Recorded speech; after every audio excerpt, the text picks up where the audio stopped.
I will call to order this May meeting of the Bloomington Board of Park Commissioners. And Kim, could we start with the roll call, please?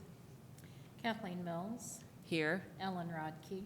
Here. Israel Herrera. Here. Jim Whitlatch. Here. Okay, so we have all four of our members, and we, of course, always start now with the consent calendar. All these regular kind of smaller contracts, and then surplus, and minutes from the last meeting, and that sort of thing. So do we have a motion to approve the consent calendar? Yeah, I'll move to approve the consent calendar. Second. All right, and a roll call vote of all those in favor? Kathleen Mills. Aye. Ellen Rodkey. Aye. Israel Herrera. Aye. Jim Whitlatch. Aye. Okay, that motion is unanimously carried. And then in section B, the public hearings and appearances, we will hear from Emily Book to tell us about the Bravo Award.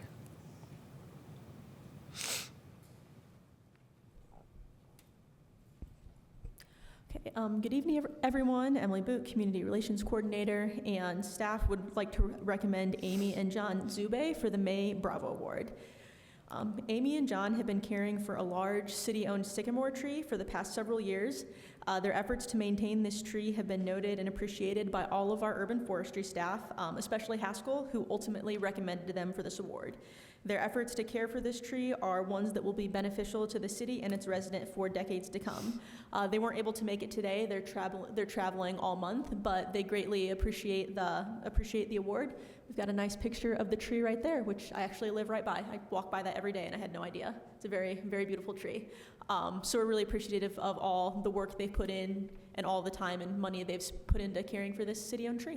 So we really, really appreciate them. Okay. Thank you. Yes. I walk by that tree too. I was gonna say, if I could just say a couple words real quick. Yeah. I am very appreciative of folks like Amy and John that take tree stewardship kind of into their own hands. Obviously, with limited resources, we can't maintain everything to a perfect degree, but I'm just very appreciative of them maintaining this, I believe, 65 diameter American sycamore, making it one of the largest trees in Bloomington that's city-owned. Staple of that neighborhood for sure. Yeah. Haskell, I've got a question for you. Yep. Since you bring it up. I'm curious about sycamore trees. Do we ever plant sycamore trees? I do. In limited supply. We've, in the history, have planted London planes as well, which are very similar in species, but they have a higher anthracnose resistance, which is a common issue with American sycamores. But we do still plant them, just not quite as street trees. Yeah. For this particular reason, they get gigantic and often cause issues with nearby houses and infrastructure. Okay. Thank you, Haskell. And Thanks. thank you to Amy and John Zube. That's a beautiful tree. Yeah. You probably walk by it too. It's on What- Henderson. Oh, it is? Okay. Henderson? Around Oh, where? I think I can, First. yeah, Henderson I can first. picture it now. Oh, yeah. Yeah. Yeah. You can't miss it. Okay, and then we will move on to section C, and in C1, we have resolution 24-004, which is golf cart lease purchasing authority, and Keto will tell us about that. Thank you. Kido from Sports Division. Staff recommends approval of this resolution updating authority to enter into a master lease agreement with First Financial Equipment Finance LLC.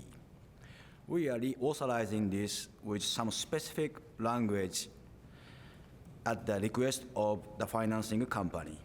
The terms and conditions stay the same. A 3-year term with annual payment of $90,449.33. Okay, and could you elaborate just a little bit more? You said there's some specific language that the financing company? Yes, they want to get more details, including like delivery dates, warranties, leasing terms, return and purchase agreement. That's Okay. they want to ask, and they want to get more signatures on the document as well. Yeah, that's in your resolution. Okay, I would just add a little Yeah. context that our legal department thought that the resolution that we did last month would suffice for the finance company's needs, in terms of just giving you signature authority to go ahead and sign that master lease agreement. And the finance company really wanted to come back. They really wanted all 4 signatures on it, kind of semantical, but ultimately we're just updating it to get it done and make sure things can move through. No substantial changes. Right, okay. All right, good to know. Any other questions for Tim or Keto? Okay, I will make a motion to pass and adopt the updated resolution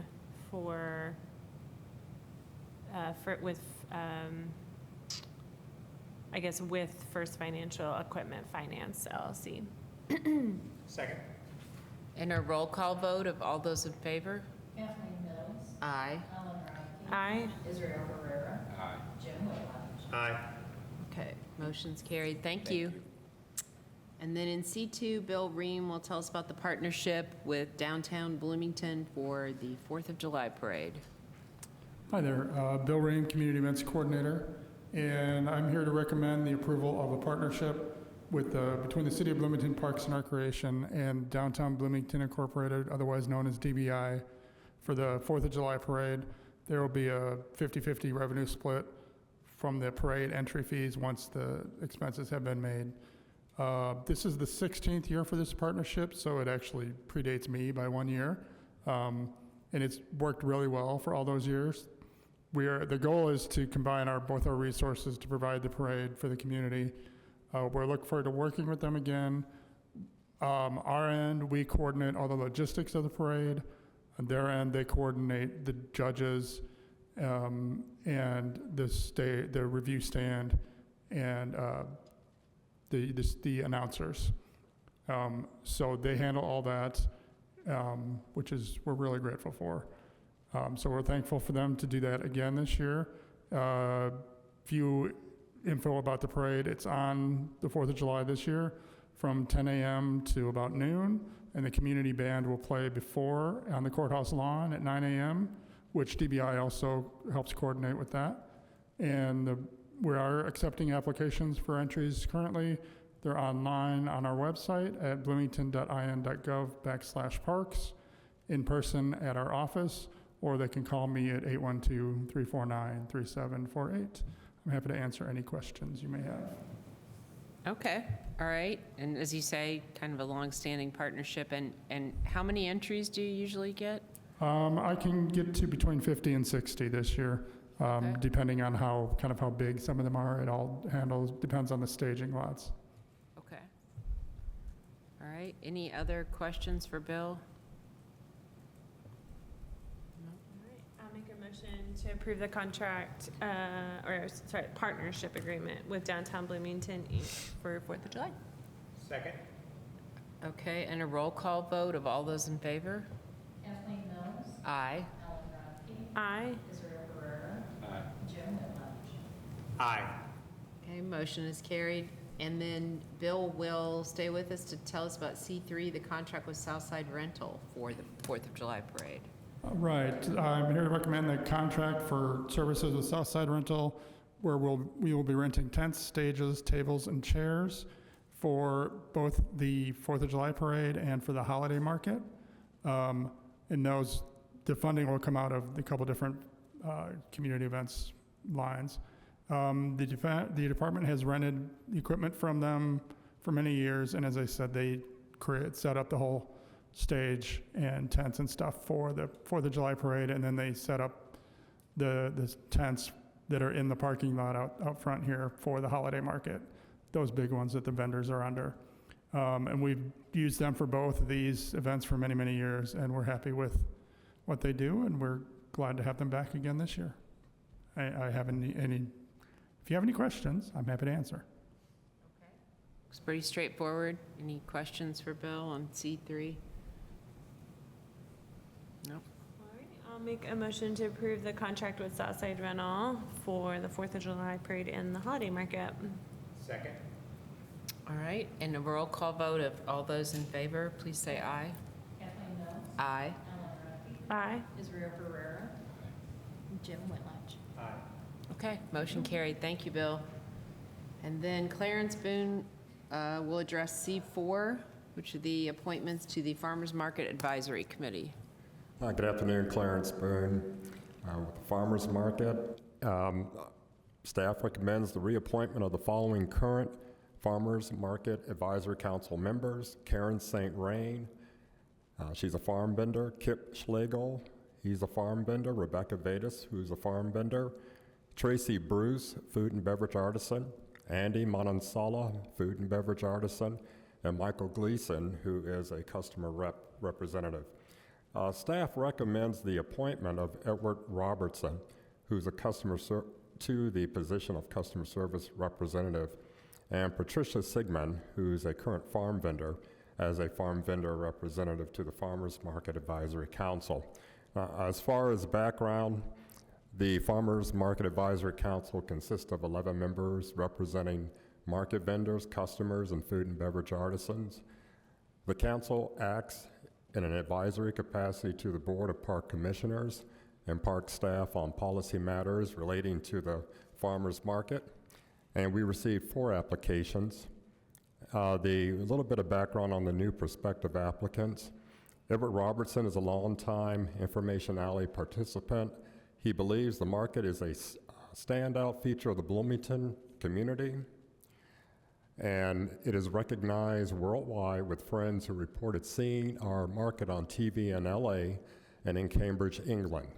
He feels the community and vendor interactions at the market enhance each other, and market policy should promote more of this.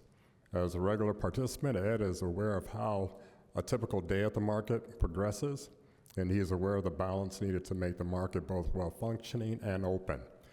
A little bit of background on Patricia Sigmund. She is co-proprietor of High Acre Farm.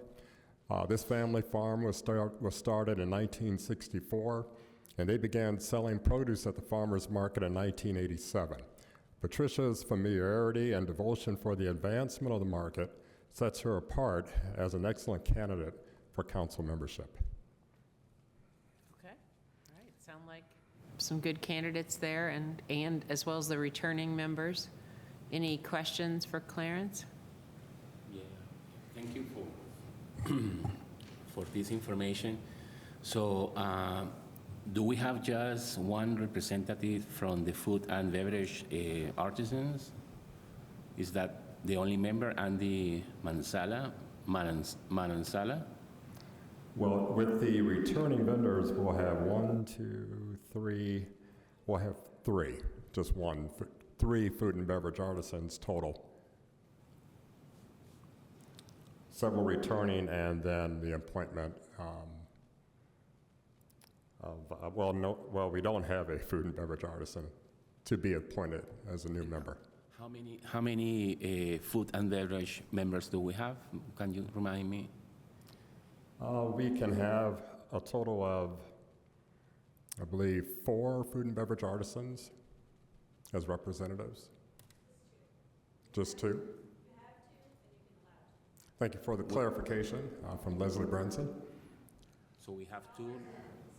Scholars and Tracy Bruce. Is the other one, okay. And we can have more representatives? No, they only are allowed 2. Oh, they are allowed 2? Chris Oh. Manansala and Tracy Bruce. The 11 members are 4 farm vendors, 2 food and beverage, and then the rest are customer reps. And in the committee, the advisory board is the one selecting the candidates, or you are the one Staff. Staff, okay. Yeah, no more questions.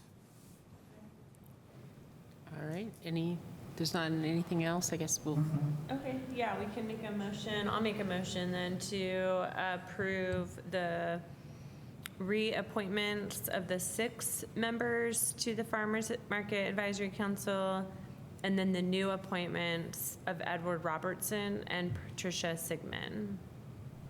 Second. okay. And a roll call vote, please, Kim. All those in favor, say aye. Kathleen Mills, Aye. Ellen Radke, Aye. Israel Ferrera, Aye. Jim Whitlatch. Aye.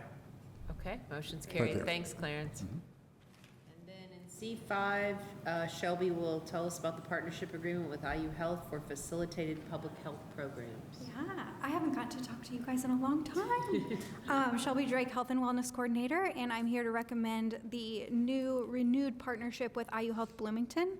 So this is the hospital in regards to public health programming, so adolescent programming, older adult programming, and a new program we're trying to start this year with public health in the parks, focusing on our unhoused population, hepatitis A, C, and just general health and wellness of the whole community. We've had some background. We've had a partnership with IU Health Bloomington since 2010. We've gone through 9 strategic action plans with them, and every 3 years we do a community health needs assessment, which we are currently in the process of starting the one for 2024. That will go through 2027.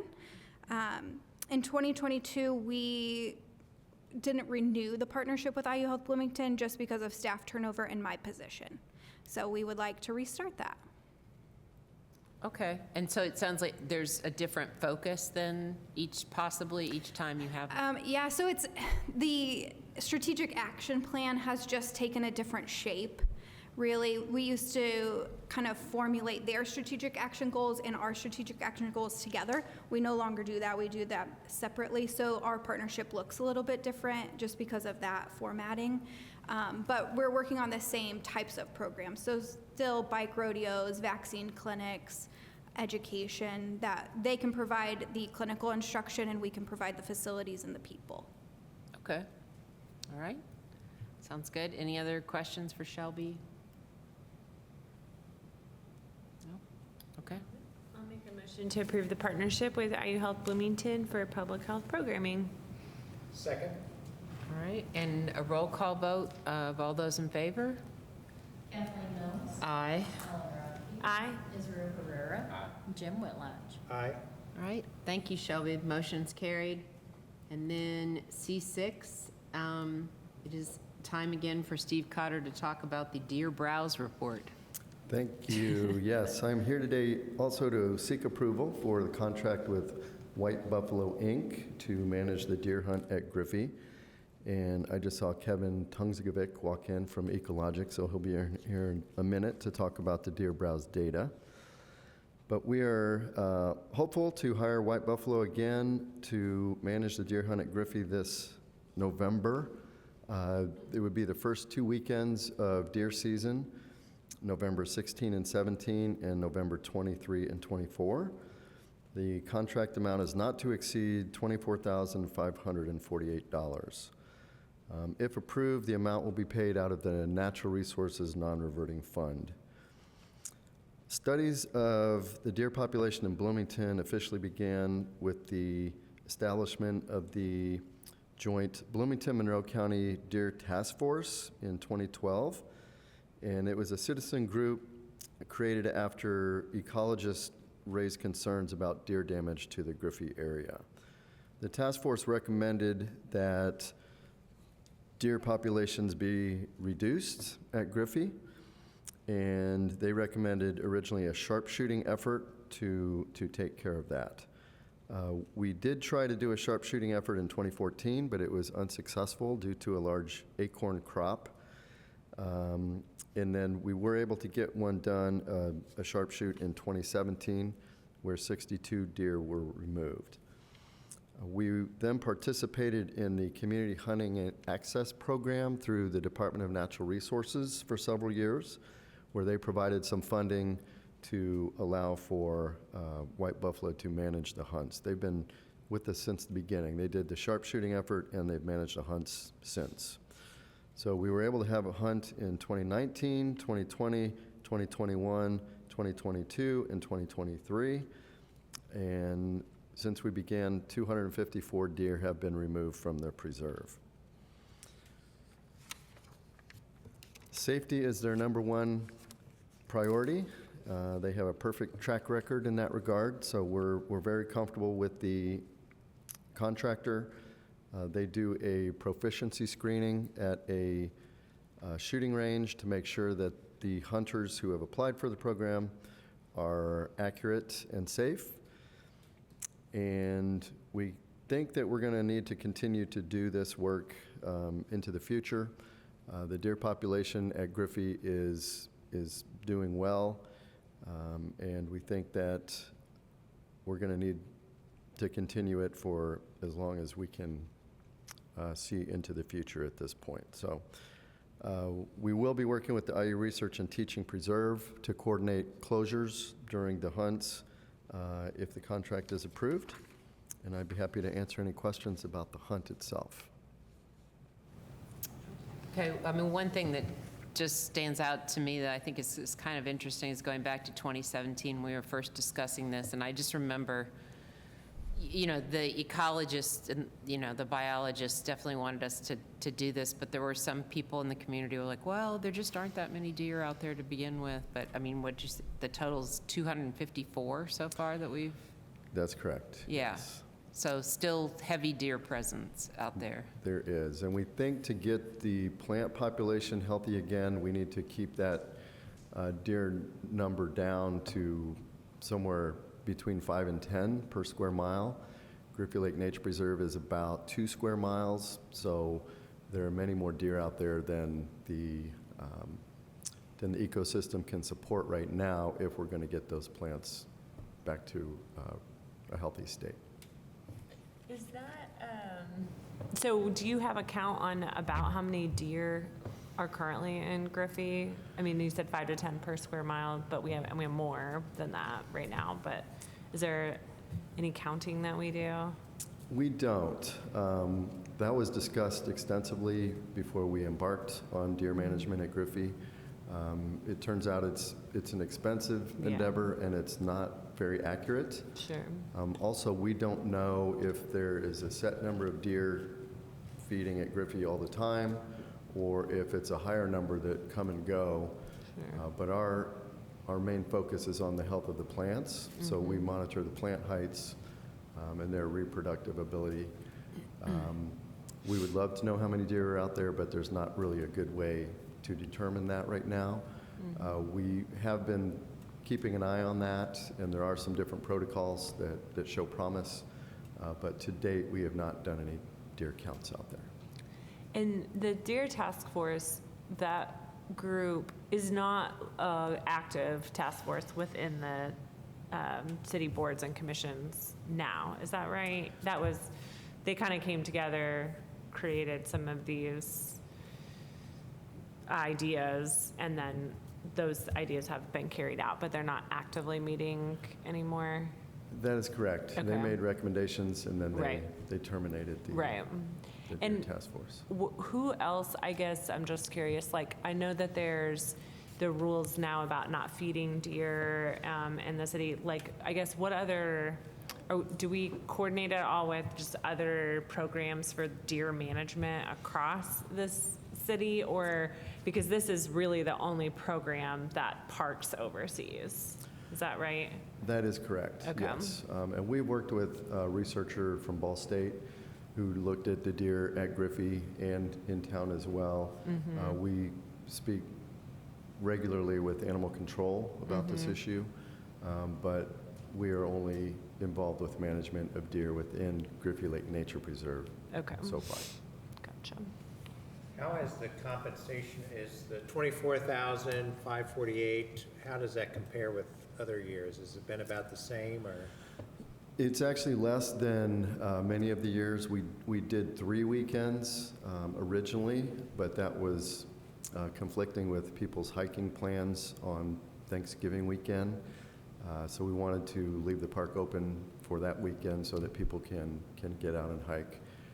But we've gotten to a point where the hunters are skilled enough and know the terrain well to where the numbers have not dropped by a third, as we would expect, going from 3 weekends to 2. So we're just keeping our fingers crossed that the weather cooperates on those 2 weekends.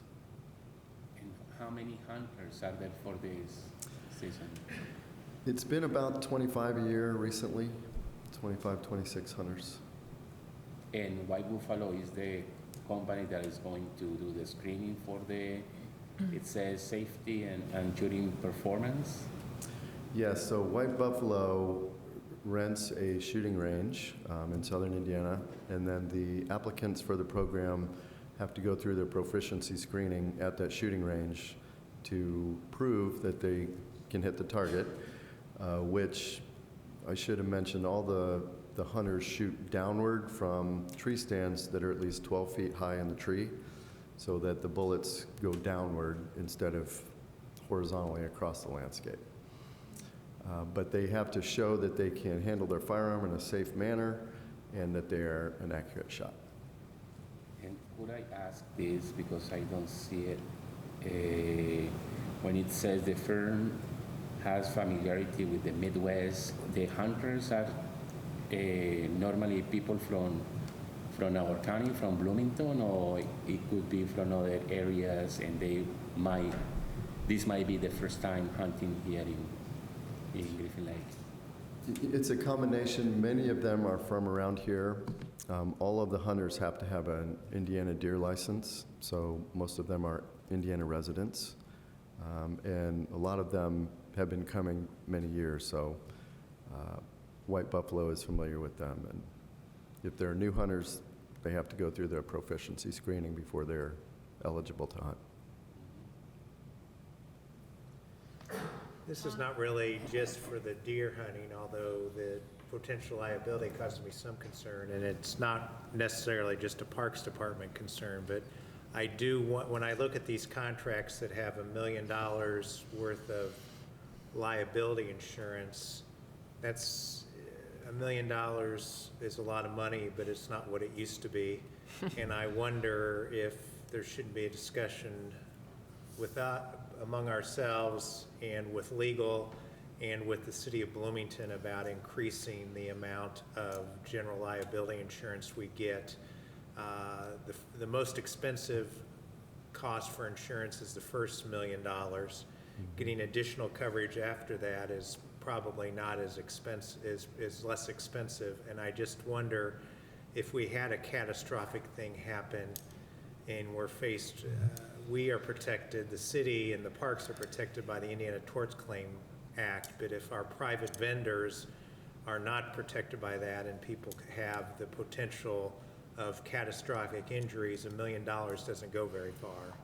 And some of these companies don't have the assets that are going to protect them. So I wonder, as a general, it's not really a question for you, it's more a comment to all of these contracts, is they always have $1 million, and I'm just wondering if the city legal and risk management people ought to start thinking about increasing that amount of insurance. Yeah, excellent point. We will talk to legal and see what they think. Thank you. And then my last question is, I don't know anything about hunting. When deer season starts in November, how long does it go for? And is there a reason, like an advantage to choosing the beginning of the season as opposed to somewhere else? Yeah, deer season is relatively short. There are different dates associated with different hunting methods. Oh, okay. Archery is longer. Firearm season is short, and we use firearms because it's a lot more efficient and more humane, people think. And I'm sorry, what was the second? Yeah, just like, is it advantageous, like, to be hunting at the very beginning of? I don't know. I don't know. It absolutely is. Yes, the deer become a lot more skittish after opening weekend. So the highest numbers that we have taken are always on opening day. Gotcha. Yep. Makes sense. They get smart. All right, and I see Kevin is here, so I will turn it over to him to talk about the browse data that he has been collecting. Great.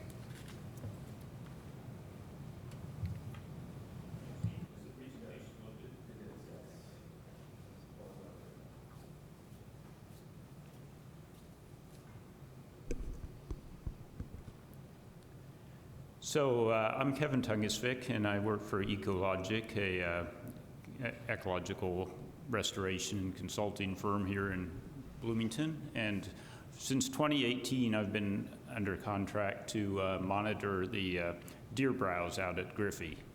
So What I monitor in the spring, I monitor herbaceous plants. So these are the non-woody species, and particularly 2 or 3 indicator species that are definitely affected by the presence of deer. And then later in the summer, I also monitor browse on woody understory species, so the shrubs and sapling layer as well. So what we've seen since I started this monitoring in 2018, that those first few hunts, we had a fairly rapid recovery of the vegetation to a point, but then in more recent years, it's plateaued. So we saw a immediate improvement following the initiation of hunts, but then a plateau in recent years, and not much change since 2021. And this is just through 2023. I have done the spring browse data for 2024, the field work, but I unfortunately haven't had time to analyze that yet because it was just done a couple of weeks ago. But so we need to, you can go ahead and go to the next slide. So here's the woody sapling data, and you can see the height, the average sapling height was increasing steadily through 2018 through 2020, and then began to level off and hasn't changed a lot since 2020.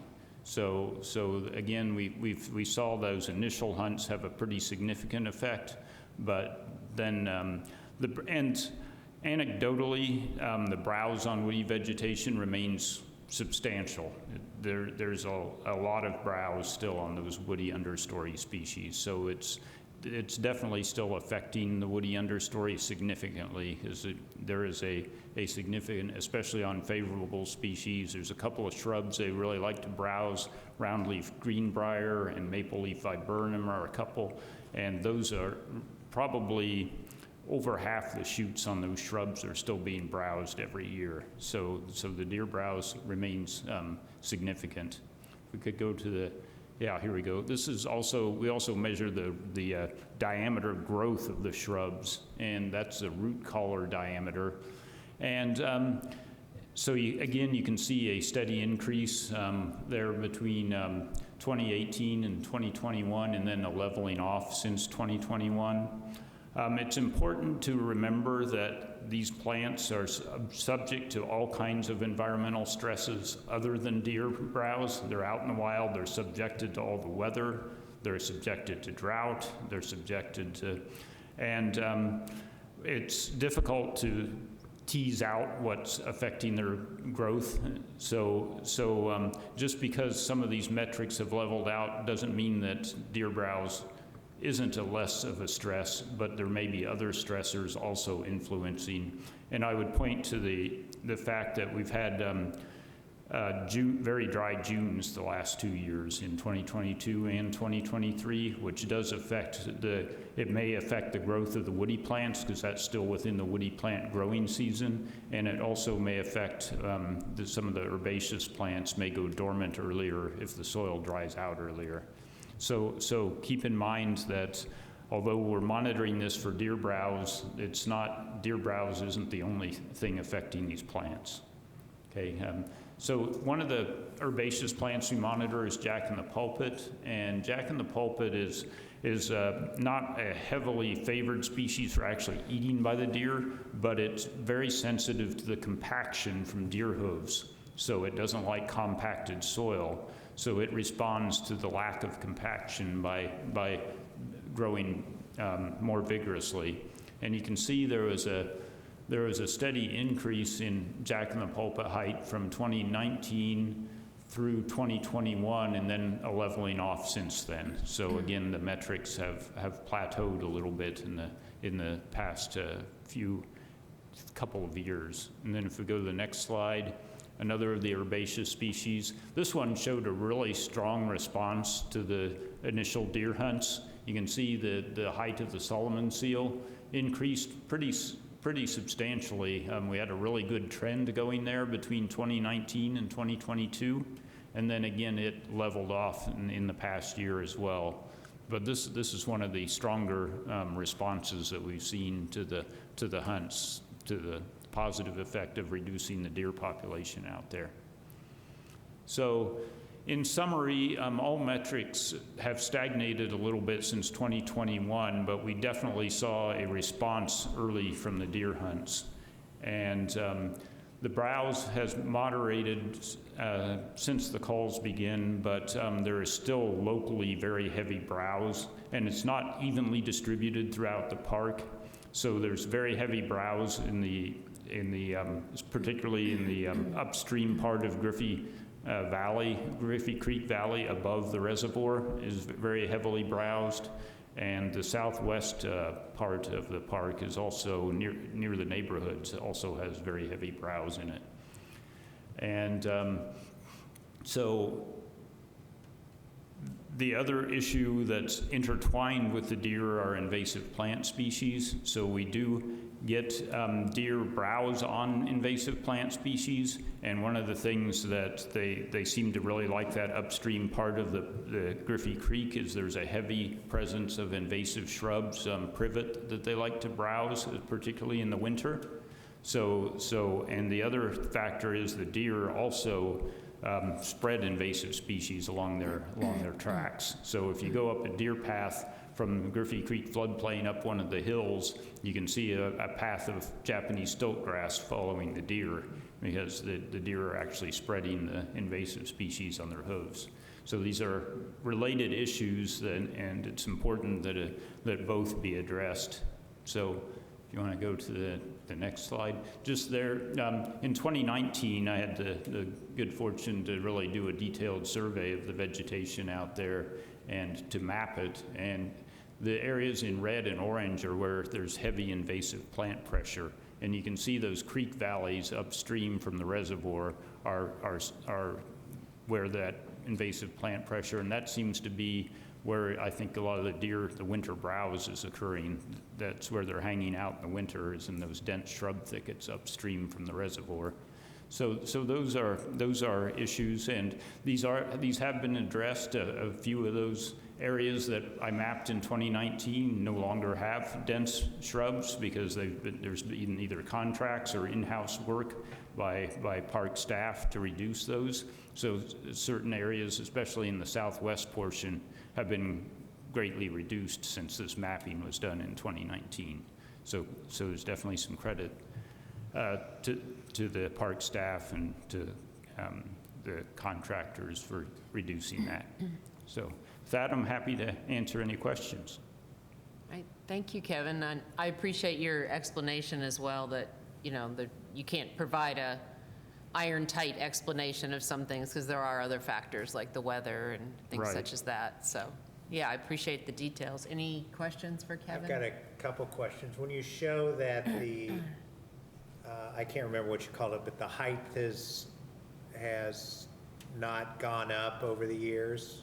I think what you show that graph, how it goes up. Does that, again, excuse my ignorance, but does that mean that, how do you measure that? Does that mean that they reach a certain height and they don't go any higher? Or how do you measure that their growth has been stunted or whatever the situation is? So the spring herbaceous monitoring is done when the plants have reached their full growth potential for the season, because these are spring woodland wildflowers and they have a spurt of growth before the trees leaf out to take advantage of photosynthesize when there's no tree leaves. So I physically go out there and we have these monitoring quadrats along these transects. So there's a 90-meter transects and half-meter quadrats every 10 meters along those transects. And I look at these indicator plants and I physically hold a ruler up and measure each one of them to get an average height. So we were looking at the average of all those heights, and there's 12 of those transects, and each with 10 half-meter quadrats in them. So if they're not as high, what's the correlation to the deer, I guess? So there's different reasons for different species. For example, this is Solomon seal graph up here. The deer heavily favor that as food, so they're physically eating that plant.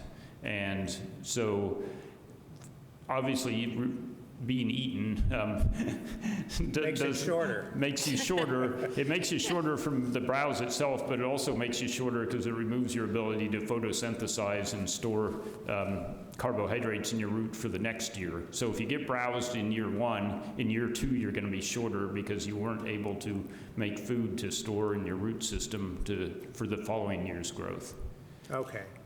And they may eat part of it, and then some of it may grow back, so when you go and measure it, it's going to be shorter than if it'd been able to grow to its full height. Is that part of it as well? Yeah, and these plants that I'm measuring, these spring plants, they only have one spurt of growth a year. So if they're browsed that year, they don't grow back that year. They only grow once a year. So they've lost their entire season if they get browsed off in the spring. And really, the only way to the extent it's caused by the deer, the only way to really deal with that is to further reduce the deer. Yes, yeah, right, correct. And like I said, it's definitely been a big improvement since 2018 when I started this study. I mean, it was very bad then, and it's still substantial. It still is definitely having a substantial effect on the vegetation out there, especially the favored browse species, the ones that they really find tasty. So there's definitely a need to continue based on what I see out there. Yeah, thank you. Thank you, Kevin. You're welcome. Yeah. Okay, so we need to vote on the approval of the contract with White Buffalo for the 2024 Griffey Lake Deer Hunt. Yeah. There's not any other questions. I'll make a motion to approve the contract with White Buffalo, Inc. For 2024. Second? All right, and a roll call vote of all those in favor? Kathleen Mills. Aye. Ellen Rogers. Aye. Israel Herrera. Aye. Jim Whitlatch. Aye. Motion is carried. All right, thank you to Steve and to Kevin. And then in our section D, we'll have a report from Tim on the Building Trades Park Master Plan.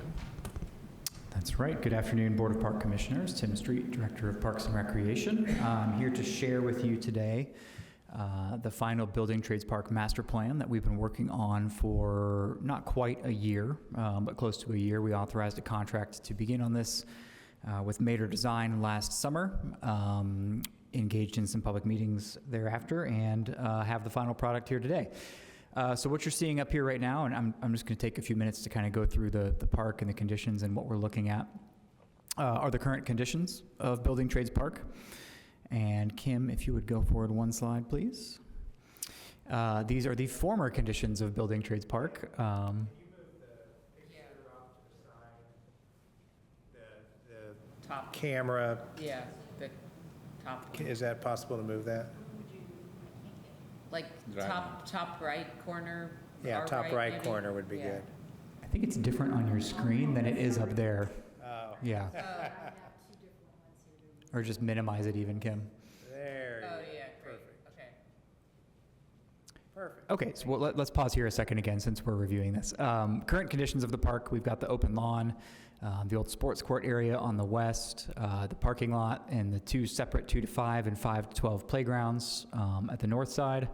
The RR is a restroom facility, and the two S's are shelters. What actually started us down this path to doing a new master plan is the lower shelter, the one on the right there, is in poor condition. Decreasing condition, I would say, as well as the large ramp on the east side of the park that is meant to provide an accessible route north-south across the park is also in increasingly poor condition. And additionally, doesn't technically meet ADA standards because it is one long straight ramp run and does not have landings built in that are typically required by the Americans with Disabilities Act. So if we just look briefly at the park's history, go forward one slide. Of course, before there was any white settlement, we recognize, all of Bloomington was native land for various tribes, and when settlement came, soon after there came industry like this. So Building Trades Park used to be on the south side of town. And at one point, this is what was there. This is actually a picture of quarried rock from that site, just off 2nd Street. And for years thereafter, it existed as a swimming hole. And there's a lot of local historic accounts of people swimming in the quarry swimming hole before it was filled in. The park was largely filled in and then donated to the Parks Department for a cost of $1 by local businessman Ralph Rogers and some others in 1949. And then in 1967, it underwent, Kim, you can go forward one slide, some significant upgrades along with the Building Trades Union, and which is how it got its name. A lot of the infrastructure in the park is original back to 1967. Kim, can you go forward one slide? So we started the master plan process in summer 2023. We had a kickoff meeting here in this room. In September 2023, Mater Design was here. They came with some background information and some early concepts on what we could do with the park. We made those draft plans available for feedback online for a number of weeks, received quite a few responses, and then had a second meeting in December to review those concepts. Kelsey and Jeff from Mater Design basically brought to that first meeting a few different directions the park kind of could go. You know, one was a little more sports heavy, one was a little more art and nature heavy, just to start the conversation with neighbors and community members. And there was a pretty clear direction on where to go from that September meeting, sort of towards art and nature concept. These are some other current photos of the park and its infrastructure. There's a lot of these murals recognizing the Building Trades Union and their role in acquiring and building this park. The middle left is the lower shelter that's in increasingly poor condition and also does not have good accessibility to it or visibility. The top and the top right are the playground, which dates back to 2003, excuse me. So one of our older playgrounds at this point as well. The sport court surface is in there, and then the ramp that we need to replace is down there at the bottom right. Okay, Kim, go ahead. One of the challenges of working with what was formerly a quarry site is that there's really interesting elevations to deal with, especially when we're thinking about accessibility and creating good access through the park. Part of the reason we're really focusing on accessibility with this park is, one, because of the ramp on the east side and the need to replace it. Two, this is really a great connection between the Prospect Hill neighborhood to the north and the new Hopewell development to the south.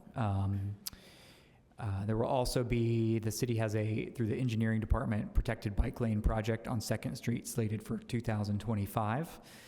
That will affect the 2nd Street corridor directly to the south of this. And of course, we also anticipate in coming years an increased demand on this park from the increase in housing that will happen immediately to the south. We are, of course, building the Hopewell Commons Park, a very urban park in that Hopewell corridor. It will not have the traditional green space and some of the mature trees and potential sport court and playground that this park already has to offer. So we do anticipate that there will be an increased demand in use for this park, as well as we already have a need to replace some of the aging infrastructure and make good plans for the future of this park. All of that leads to, great timing, this final master plan. And the master plan is actually, of course, not just the map here, but it's a whole booklet of information about the history of the park, about things that have been looked into, about concepts and ideas. This map represents the final master plan that will be released to the public. We wanted to present it to the park board first today for any questions. Then it will become available on our website. We'll communicate it back out to the neighborhoods that were involved. Of course, a master plan is not construction documents. There is a difference. We use a master plan to make sure we're making cohesive decisions when we do projects in the park that will help us build a cohesive park, paths that connect to each other, accessibility connections, things like that, that will all work together for the long-term future of the park. Right now, we do have some American Rescue Plan Act, ARPA funds, slated for this budget year to start on some accessibility improvements. So a phase 1 of accessibility improvements at this park that will focus on replacing that north-south ramp with a more accessible route.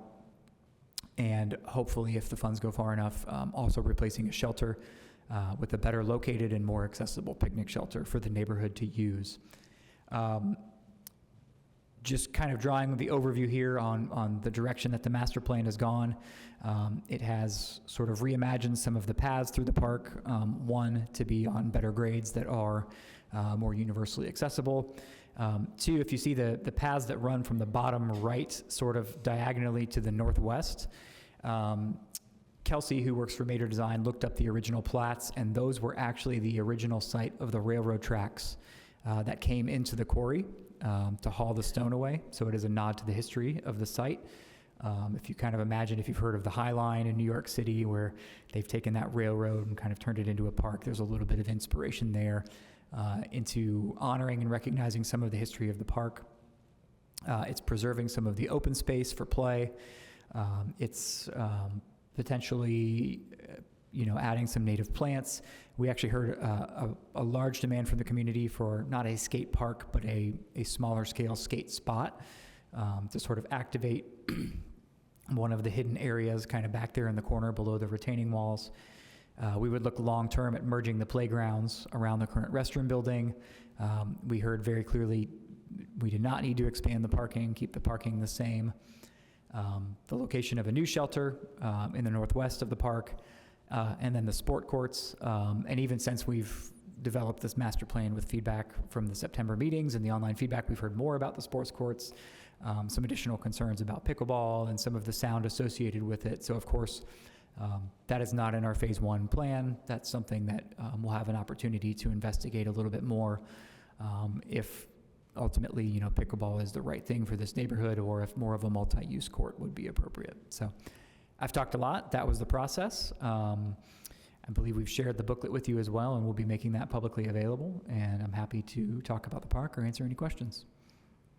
I guess you sort of addressed one thing I was just thinking of is, and I hope the pickleball people don't take this the wrong way, but, if 10 years from now pickleball's kind of waning, can that space be, easily converted into something else, or? I think here, absolutely. Yeah, we've seen that, this has been sports courts for a long time.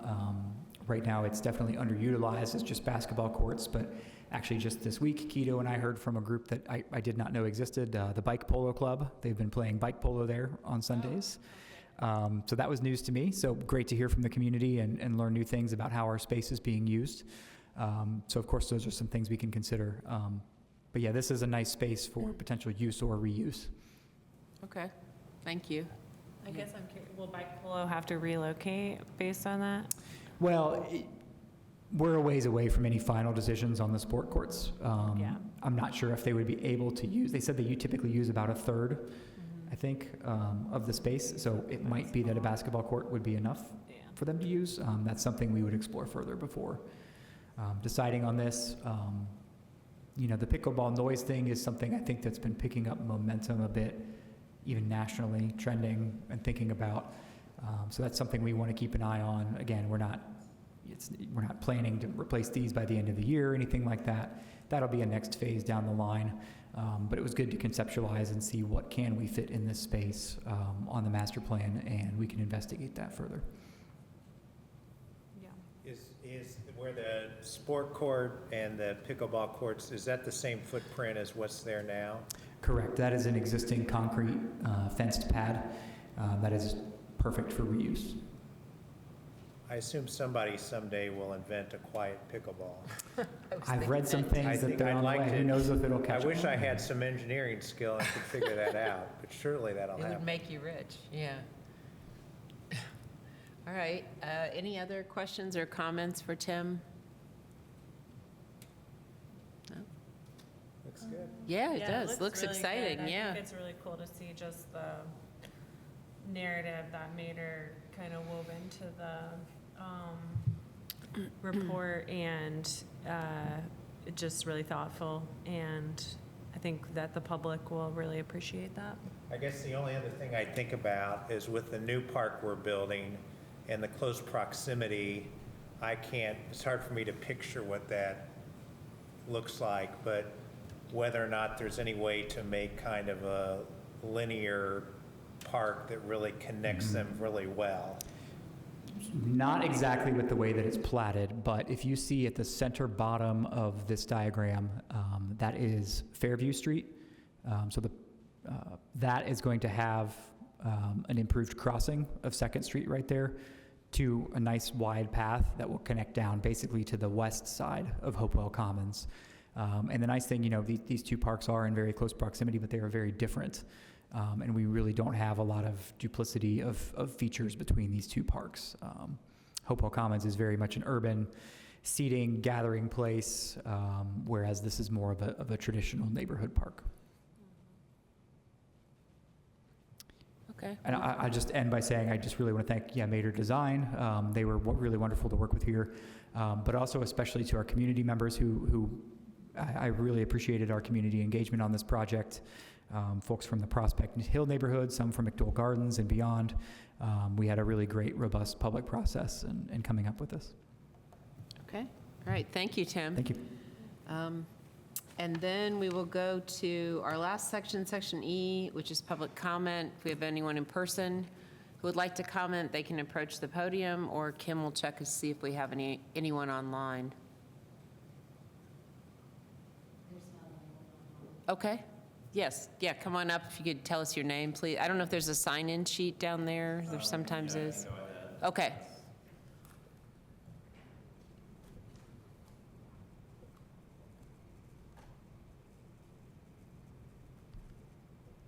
Hi, I'm Peeler. I do come to represent the Bloomington Bike Polo Club. It was nice to speak with Mr. Street this week and voice some of our concerns for the park. I don't have much to say except that we just wanted to echo the concern that the sport courts in the park have an eye toward the future of sports in the city, and that as many sort of multi-use spaces are provided as possible, and also that, I'm sure that this is part of processes that will be discussed in the future as well, but surface improvements to the existing concrete there would be, I think, really appreciated by all users of the courts. And we know that there was some interest in futsal in the space, as well as we've been speaking to roller hockey, or members of the roller hockey community in town who have used the court in the past. We're using it consistently for a couple of years. And so we feel that a focus on, multi-use space, of course, that means pickleball courts that can also be used for tennis. But an enclosed court seems like something that would be used regularly by members of a variety of sporting communities. And so an eye toward that multi-use design, I think, would be really appreciated by people who currently use the courts, and also might be more likely to use the courts in the future if those kind of improvements were made. Okay. Thank you. Thank you. Thank you. Appreciate the input. All right, and then we'll go back over to Tim for any last announcements. Sure. You heard from me a lot. Just a few final things. A few things going on. We have got the summer launch, which is a preview of all our summer programs this Friday at Bryant Park, 3 to 6 p.m. We have the Farmers Market 50th anniversary celebration, which is this Saturday, starting at 10 a.m. and then continuing through the remainder of market with some different memories being read, great music, and all the usual things that go along with a good farmers market Saturday. Of course, pools and the spray pad open this weekend, big weekend for that. Thank you to all the staff who've been busy preparing for all of those events, and the pools and the spray pad and all of the things we're getting opened, and who have worked hard on all of our fantastic events over the last weeks as well. Kim, would you pull up the very last slide in that presentation? Sorry to make you bring it up one last time. I want to give a shout out to both Julie Ramey and Ace Chestnut and our action team that worked on, we challenged ourselves to come up with a tagline. I added one at the end. Keep going. Keep going. I snuck one in on you. We have a new Bloomington Parks tagline. I think that's going backwards. There we go. It's coming.